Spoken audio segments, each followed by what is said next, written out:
I started doing travel bikes because I travel a lot. I write technical articles for Velo News and travel all over the world following some of the biggest bike races, the Tour de France, the Tour of Italy, the Tour of Spain. And traveling with a normal bike bag, especially with a bike as big as I ride, is a pain. A normal bike is something of a ball and chain, and that it's expensive with the airline, and you have to deal with your case once you get there. And so I wanted a way to travel much more easily.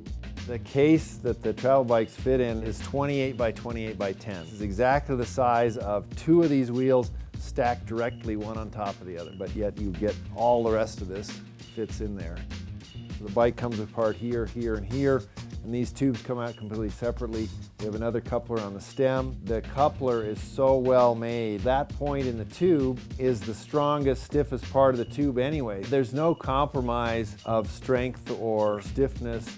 The person who needs a Zinn Travel bike is somebody who loves to ride a bike and doesn't want to have to compromise when they're traveling of riding a borrowed bike or rented bike. I think the number one reason to get a bike with couplers rather than a bike that has smaller wheels is you're going to change the dynamic of how your bike handles.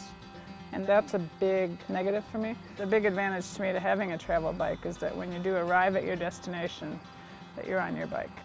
I select the materials and the tubing and the geometry to fit the rider and what they're going to use it for. If you haven't experienced the problems that your customer has, then I don't think you can fully engineer those problems out. I travel a lot with these things and over the years made more adjustments and changes and improvements.